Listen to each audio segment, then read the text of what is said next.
Yo, yo, yo, what's going on, y'all? It's your boy Sebastian Ryder. And you tuned in. Man, you already know where you at. It's another episode of Cut Different TV.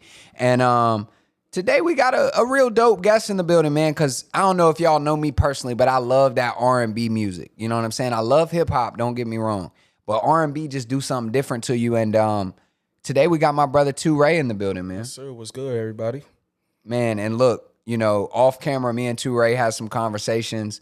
He's got a wild story. He's got a lot to talk to y'all about. A lot to talk about today about love, about relationships, about being a father, about early influences, and also some pretty dope experiences that you've had since you decided to make music only a year ago, right? So we're going to get into all that and more on this episode of Cut Different TV. But before we get into that too, Ray, y'all like, comment, and subscribe. It's a little too early to comment, but as you watch this episode, drop your comments, drop the timestamps for everybody that's going to come after you, and let them know what your favorite moments are. But go ahead and hit that red button right now. Go ahead and subscribe. Turn on post notifications for more great content like this.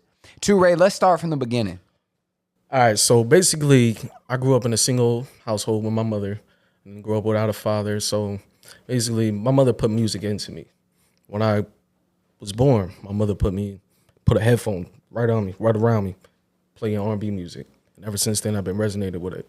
When I was a kid, or every Sunday morning, or every day after school, she would just be playing R&B music, you know, like Jagged Edge, 112, Monica, Brandy, like T-Pain, Chris Brown, just like, and all of that music, just like, I just love the sound of just like, the music, just the background sounds, the feeling of it. Like, I really resonate with R&B music. Like, I love the emotion of it. Mm-hmm. That's what I love. Because not everybody can get on a song and just pop shit. Right. And talk about, oh, I got this watch on right now. I got this ring on. I got on these kicks, this fit. Or, you know, I'm driving this car. I'm doing this thing. I'm fucking this shorty, whatever the situation is. And so, you know, when you listen to rap, folks can relate to it. They can aspire to that depending on what kind of dude you are. But when you listen to R&B, everybody can relate to heartbreak. Oh, yeah. Everybody can relate to being in love. Everybody can relate to, even if you've never experienced love before, you watch movies, you imagine what that might feel like. And so when we listen to R&B and we hear that firsthand expression, whether it's genuine or whether somebody else wrote it, you feel it. Oh, yeah. It resonates with you. And we're emotional beings. Right. So you grew up on R&B, listening to all the old school music. You named some pretty heavy hitters. Tell me a little bit about the things that you've been through in your life that have led you to want to make R&B yourself. So I've always been a lover. So when I was in high school, well, towards the end of my high school, I got into a crazy relationship. And relationship got so deep, I ended up putting the music to the side. But I always look at it as an experience. And that relationship told me a lot of experiences. I've been with her for 8 years, and just really shows you how to like love someone, treat someone. You feel me? Mm-hmm. And I put it into my music. And, and then the rest is history. Rest is history, man. So we all go through situations. Right. We all have experiences. Yeah. You know, some people travel the world. Some people stay in the same place their whole life. Some people meet the love of their life in middle school. And God bless y'all, by the way, because I don't know how y'all do that. But right, I respect it, though. I respect it, though. But, you know, some people meet their shorty when they 50, 60. Right. You know, you met your girl when you were in high school. You know what I'm saying? Or your ex-girl. And that relationship came with a lot. Yeah. So, and then you say the things that you learned or the things that you experienced, you put that in your music. What elements of the relationship inspired you to make music? And how do you feel like that's affected who you are as a person? Basically, the feeling of being talked down to be honest with you, going towards the negative part of the relationships, that really wanted to push me because I was depressed a lot in that relationship. So that really made me want to just I don't want to feel this all the time. And so I was just like, you know what, let me try to dabble back into this music. Now I wanted to take my girl at the time. I wanted to take her with me. But situations happen and ended up being what it is. But like I said, I'm taking this music up and it's just I'm thankful for that relationship. I'm thankful because it gave me a lot of emotion, what to feel when it comes to making music. Because when I sing my songs, I really feel it. Like I wrote a song called "Out of Time," and that's about her. And when I was at the studio, I was just stuck and just down, and I just was like, all right, let me put it into a song. So I wrote a song called "Out of Time." Me and her, out of time. We were together for however we were together, but our time is over. And you chose who you chose. You chose to do what you want to do. It is what it is. Now, I take off, I go this place, you go your way. And that's it. I feel it.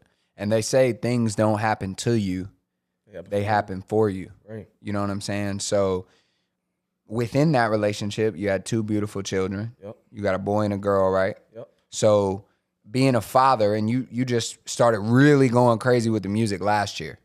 So you've had children before you decided to pick up music. Yeah. So I feel like a lot of people, right? Like, well, I don't feel that way. I know having a child is one of the wildest things that can happen to you because it completely shifts your perspective. Right. So talk about being a father and having that conscientious perspective of, all right, well, all these young bulls can talk about all this bullshit because they don't necessarily got nothing that they not looking at you with big eyes like, oh, like they looking at everything you're doing. So how has that affected the way that you make music, what you put into the music, especially being in that relationship for so long? You probably got so many things you can say, whether it's positive, whether it's negative. Yeah. Talk about that influence that your children have had on you.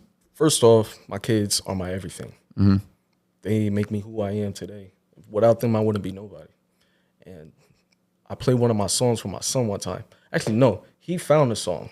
He found it on YouTube, and I just heard him playing it over and over. I was like, is that my song? And so I see him, and he's jamming to it, and I'm just like, oh, man, it's like I'm making music that my kids love. So I know I got to keep going hard for this. I was already influenced, well, not because, like I said, I lost everything being in that relationship. And so I ended up being with my kids.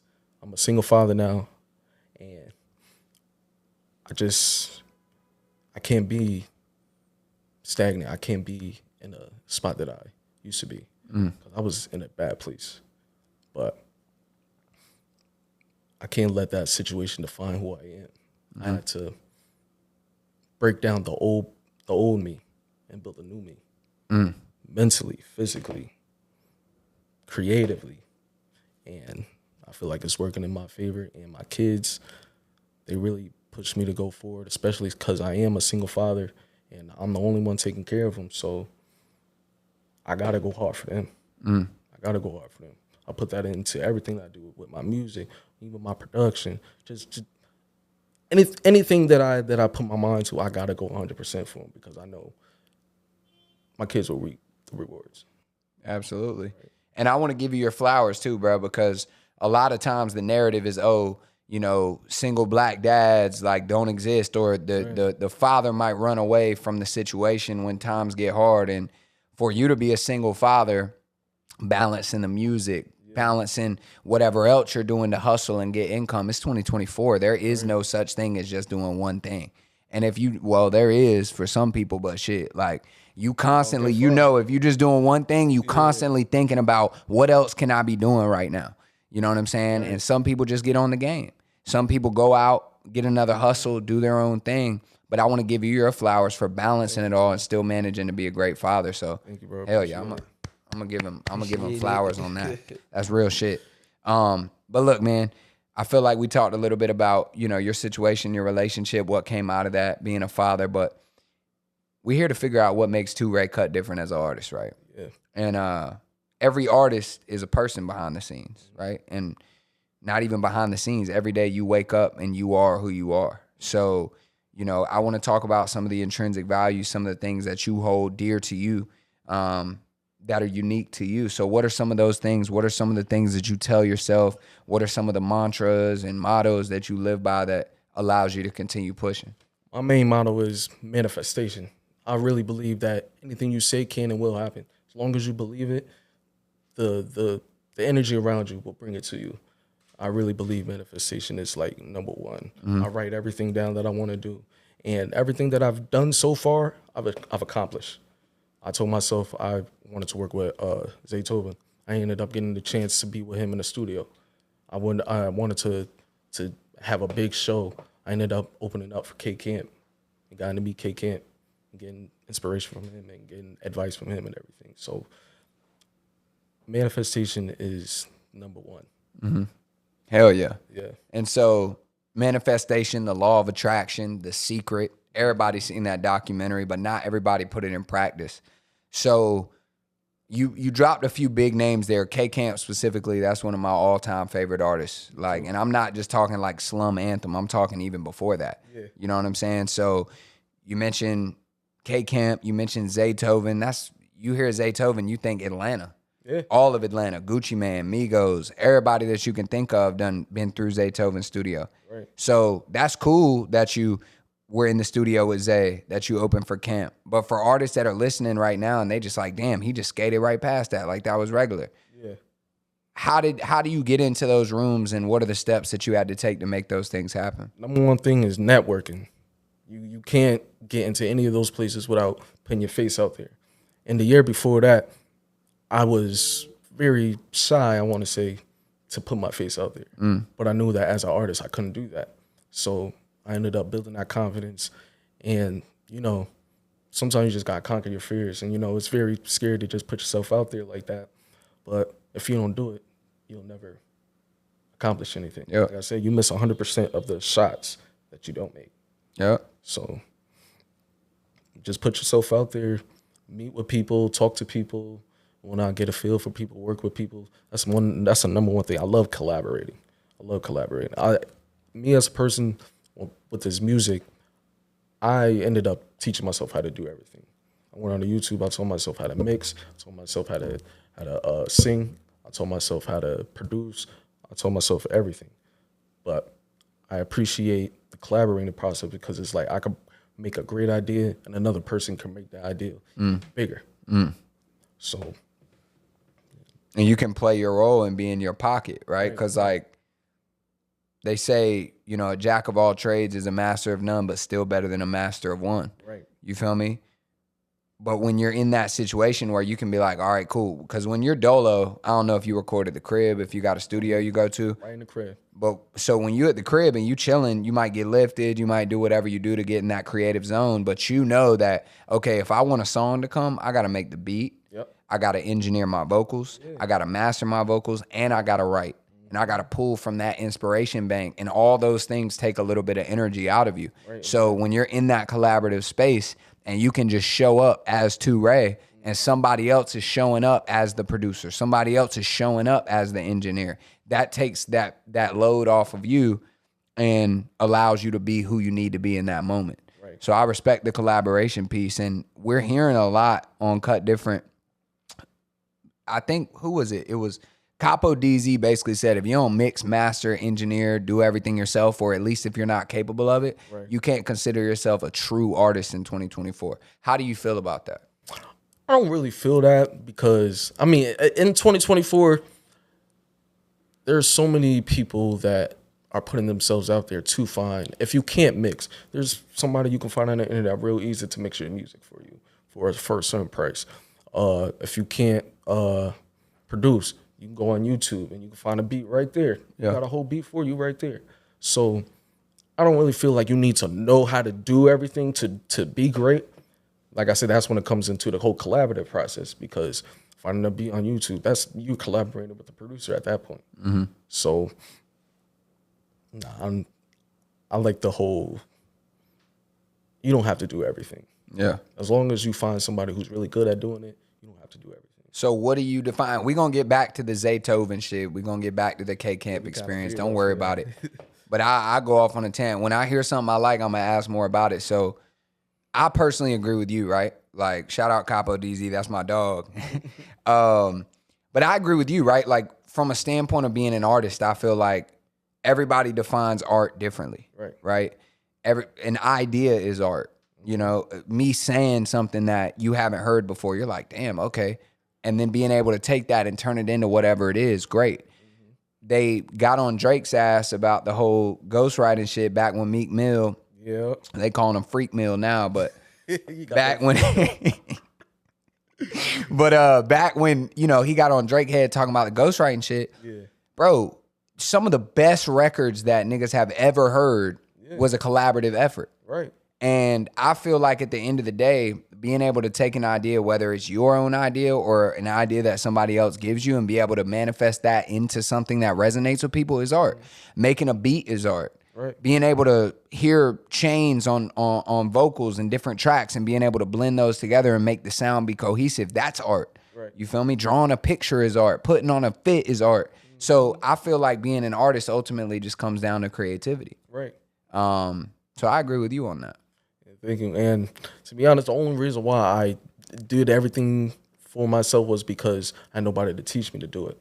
And I will always be in rooms with other people who are in the studio, and they know how to do all this stuff. And I'm sitting there like blind as a bat.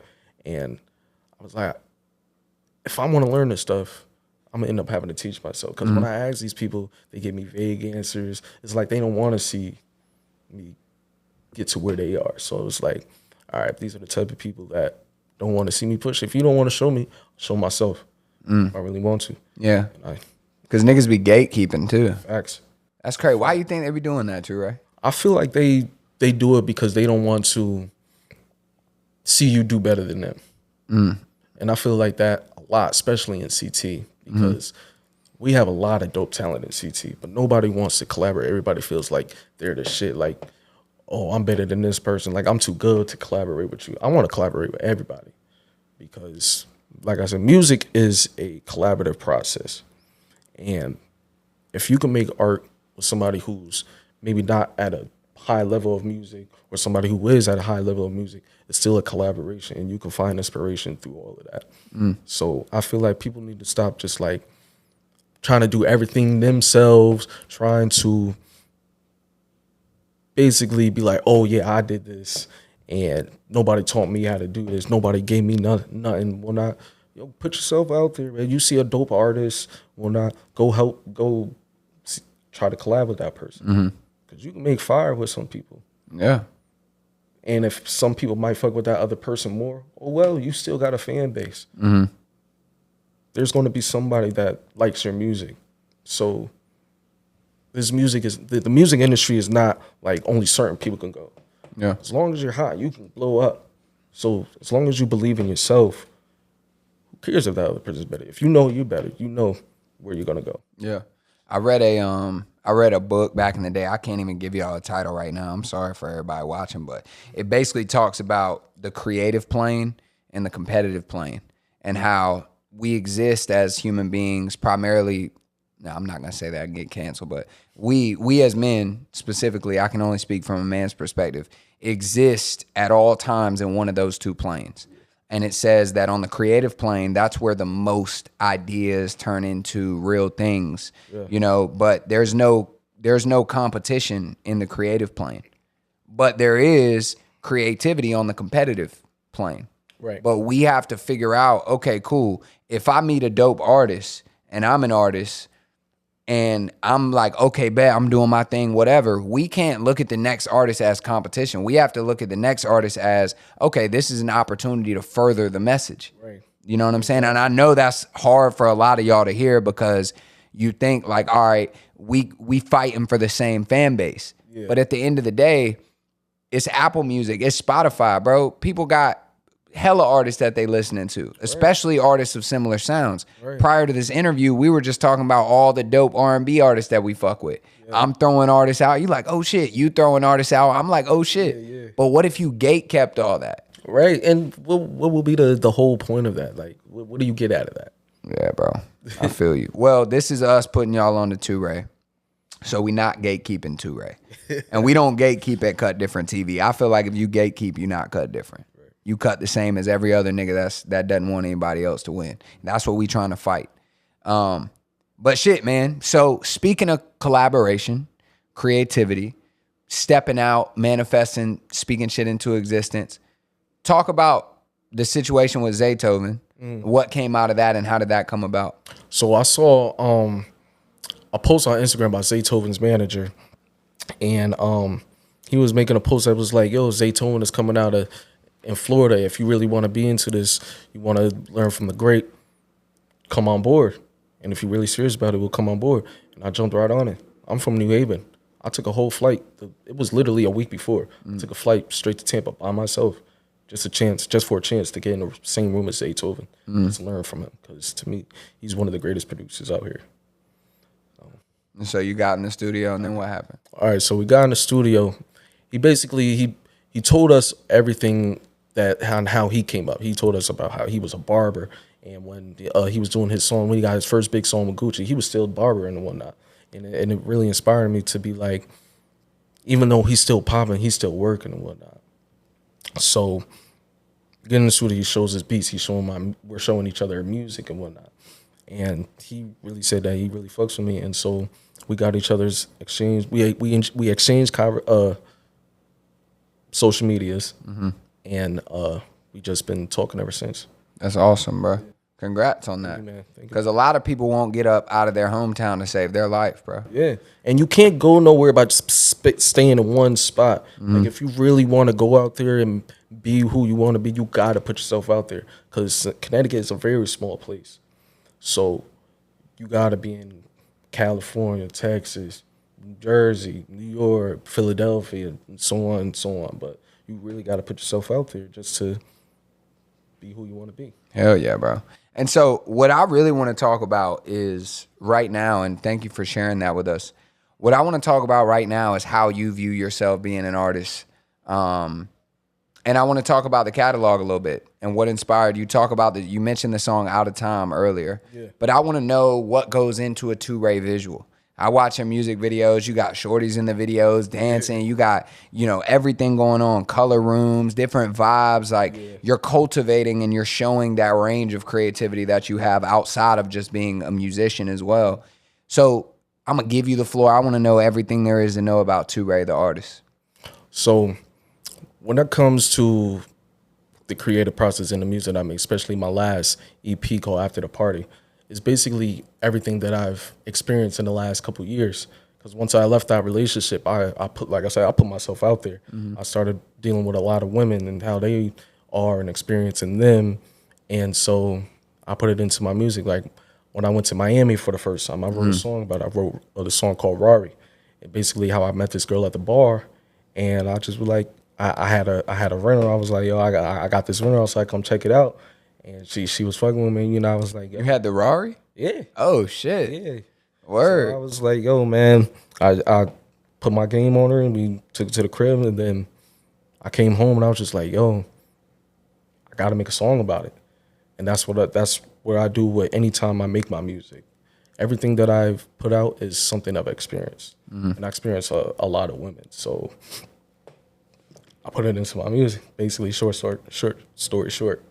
I feel that. Yeah. Long story short. And so what is, over the past year, right, you've had different experiences. You said with women, traveling to different places, experiencing things for the first time. So for the people that are listening right now, some of y'all probably don't know who the fuck I am and you only here because of Tuere. Some of y'all are just watching Cut Different TV and this is your first time seeing Tuere.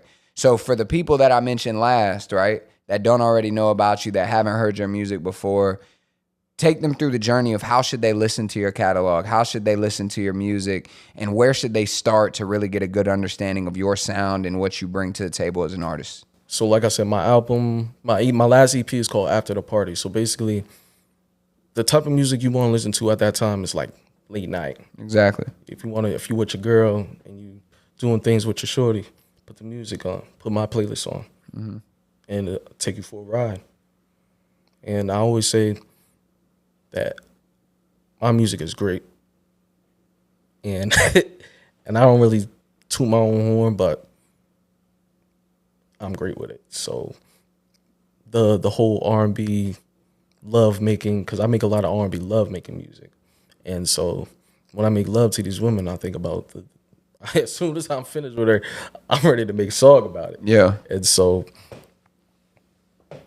I want other people to feel that when I feel, because I put all of my emotion in my music, and when I feel it, I want other people to feel the exact same way when they hear it. Word. in that situation. So you be channeling the post nut clarity into the record. Basically, I feel that. Yeah, Y'all know about post nut clarity. We laughing and shit, but niggas come on now. We know what time it is. But so okay, so after the party EP, so talk about, piecing that together, putting together the thought behind that. Or did you just have a bunch of records and you were like, all right, shit, I need to put something out. Let me throw them together. Well, the first single off that album was called Bad Decisions. It's basically about being with a girl that you know is not good for you. And no matter what you do, when you're in that situation, you just can't get out of it. Like, something about her just pulls you towards her and whatnot. So it's like, let me call her up. I know this is bad decisions right now. It's like, if you deal with this girl, it's going to be a lot of consequences, but you kind of don't care in that moment. And so I wrote a song about that called Bad Decisions.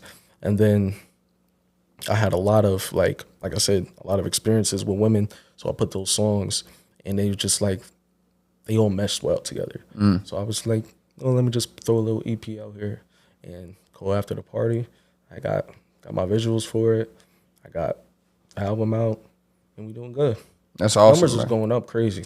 Hell yeah. Yeah. And keep sending them up too. Yeah, for sure. For sure. Like, my highest video right now is 16,000 views. That's the highest I've ever gotten. That's to me, fire. that's a major accomplishment, because I went from having like 30 views, 100 views, 200 views. So to get 16,000 is a major accomplishment for me. Hell yeah. So, and I feel like a lot of the time, and I'm happy for you, bro. Again, flowers, 16K. Like, I feel like a lot of times people get so caught up in what everybody else is doing and how these, major label artists or whatever your everyday independent artists, even Forbat's going crazy right now. Last time I checked, he had like 9.5 million monthly listeners. Only Bro 2 got songs. 3 songs out. Right. So it's like, bro, so like if we play the comparison game, then we'd be like, oh shit, this nigga got 3 songs. He already got 10 million listeners, and he got a Drake feature on Act 3 coming out. But what I like to think about, because we're in the content game, you're in the music game, but what I like to think about is, if you were to stand in front of 16,000 people, right? I mean, you think of a football stadium, 50,000, 60,000, whatever, and you see how many people that is. Like, 16,000 people is a shit ton of people, bro. That's like 3, 4, 5 high school gyms that have seen that music video. If you think about it from a standpoint of, if you were to just stand there, say you had a t-shirt, you got a pair of shoes, you selling fucking, I don't know, I sold rubber band chains when I was in middle school, but whatever you got, you get a chance to send your message in front of 16K people, bro. that's amazing. That's a big ass deal, bro. And so I feel like, as artists, one, I'm proud of you for hitting those numbers, but also even 100, 200, 300, 400, that's still a lot of people, bro. That'll pack a small venue out. That's right. So I'm proud of you, bro. And when you were seeing those numbers, what I want to know is, because you mentioned every artist starts small, right? But you started 30 views, 50 views, 100 views. What was the difference in feeling between when you post a video, you put everything into it, you drop it, it gets 100 views, versus you do a video, you put everything into it, gets 16K? What's the difference in the feeling? Between getting 16K and getting 50, it's honestly a great feeling. Especially accomplishing something that you've never accomplished. You never accomplished that number before. So to go from 50 to 100 or 200 or so ever, and to go straight up to 16, it's like, wow. Like, that really let me know that I'm in the right spot. You doing something right? Yeah. Hell yeah. Yeah, because a lot of people, they just do that, and then they just continue putting out, knowing that they're getting low views, but they're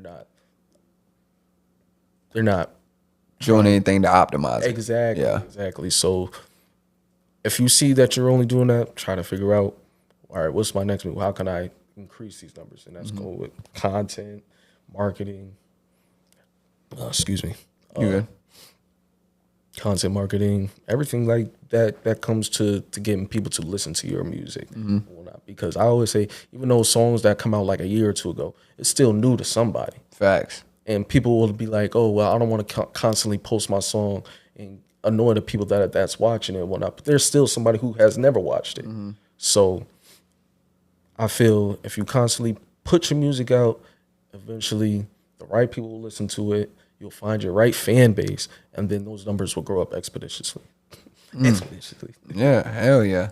I mean, shit, if you got 10 million views, shit, even 100 million views, I might be tripping. I don't think it's quite near 10 billion people in the world yet. It might be close. I know it's like 8 billion or something, but even if you got 100 million views, 1%, that's only 1% of the world. Yeah.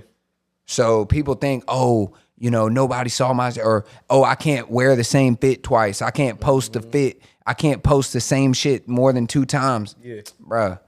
You get, like, bruh, people forget how big the world is. Right. And also, when you look at a lot of artists and they're first coming up, they'll go to Europe and get buzz in Europe before they even, you know what I'm saying, get buzz in the States for real. Right. And I feel like people are so focused on getting validation from the people that are right next to them and in the same city that they forget it's a whole world out here.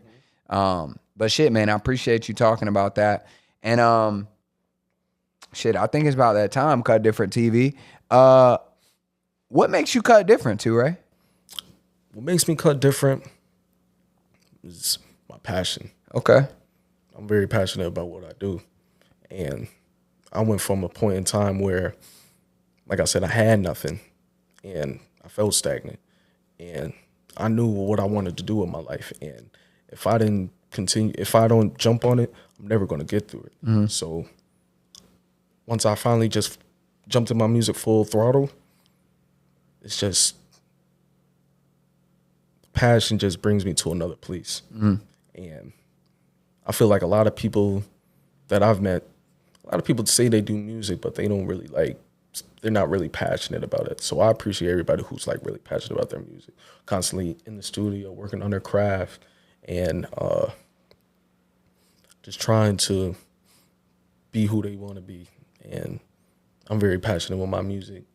I'm not really good with interviews and whatnot, but I put my heart and soul in my music, and I'm a different person when the music is out there. So there's Tuere, and then there's Tuere. Yeah. You feel me? So I feel that what cuts me different is my passion. Word. That's what's up, bro. So that's important, and I feel it. You know what I'm saying? And when we was first getting started, you was talking about kind of like, you know, being inside, and you used the word shy, but I feel like what you really meant was introvert. Yes. You feel me? Yes. Like, you're not afraid of a conversation, but you're not necessarily going hunting for it. Yeah. You rather be doing your own thing, which is fine. And so my question for you is like, how do you balance that in the situations that you're involved in? You mentioned being in Miami, riding around in the Rari. You know what I'm saying? Don't be hating on the rentals, bro, because if you had the bread, you would do it too. Don't even cap. But so you riding around in the Rari, you going out, you meeting shorties, you doing whatever. Mm-hmm. Do you tap into a different mode, or were you inside for a long time and you like, all right, fuck it, I'm gonna just go? Well, see, situations before that, I was always like very closed up and whatnot, and I would deal with certain women at the time where I was very introverted, and I saw how I reacted when I was with those women. So it's like, the more you do certain things, the better you get at it. So like I said, I experienced a lot of women. So by the time I got to Miami, it was cutthroat for me, man. I was like, this is something I do. When I'm out here, I feel like a superstar. Like a real superstar rapper. When I had the Rari, my boy had the Lambo. He crashed the Lambo. Damn. Not crashed the lamb chop. Yeah. But yeah, man. I feel you. Word up, man. Well, shit. Couple last questions I want to ask you, man. Like, moving forward as an artist and as a person, right? Because if y'all tuned into this interview from the beginning till now, you've learned a lot about him. You've learned how he thinks. You learned his inspiration. You learned about his project, what went into the project. Now what I want them to learn is, what can they expect from you? You know what I'm saying? As a human and as an artist as well. As a human, just being a great father and doing what I got to do to be where I want to be. Great father, great motivator. And as an artist, I just want to continue being better and continue going up to the top. That's really only my ultimate goal. I look at certain things. Any win is a win. So whether it's a 2% W, it's still a W. So as long as you're getting to that road of 100%, you're going to get there and you're going to feel great about it. And like I said, I'm still slowly working on my mental. Every day I'm working on my physical. Every day I'm improving to get better. And just letting everybody know that 2024 is my year, man. So Mark my words. Just listen to what I'm saying. Listen to that music. Listen to me. 2024 is gonna be my Kobe year, and y'all gonna hear from me. Y'all gonna hear from me. Hell yeah. Word up, man. Well, I respect that, bro, and I appreciate you coming on Cut Different. You officially a part of the Cut Different family. You know what I'm saying? It's all love. We'll have you back anytime. So, and before we get out of here, man, last 2 questions. One, where can they find you at, Tuere? You can find me on Instagram. My name is Tuere, Tuere, _. Facebook, same thing. Twitter, same thing. Snapchat, same thing. Ain't hard to find. It's my name. I know my name is a little complicated, but it's all good. Like I said, Tuere, Tuere, _. Word up, man. So you know where to find him, man. It's the guy, Tuere. And what's your type, Tuere? What's your type of shorties that you rock with? I love my Hispanic women. That's my go-to. Okay. They real spicy. Are you Hispanic? Partly, yeah. Oh, okay, word. All right, bet. Yeah, okay. I'm black and Hispanic, so. Okay, word. But what do you like about Hispanic women? Their aggressiveness. I don't know what it is about it. It's just like. So you toxic. I could see that. Oh, man. I love the aggressiveness for women. It's something about it just turned me on. And I feel like the Hispanic women just like, they're real spicy and they just do something to me. So. All right. Yeah. Well, any Hispanic women that's watching this episode right now, are you single? Oh, yeah, definitely. Hey, you know where to find him. Yes, sir. You know what he into. And make sure you bring that sriracha because he want it spicy, right? Real spicy. I'm more of a Frank's Red Hot kind of nigga myself, but, you know, I put that shit on everything, but that was corny as shit. Before I say some more corny shit, man, we about to wrap this shit up, bro.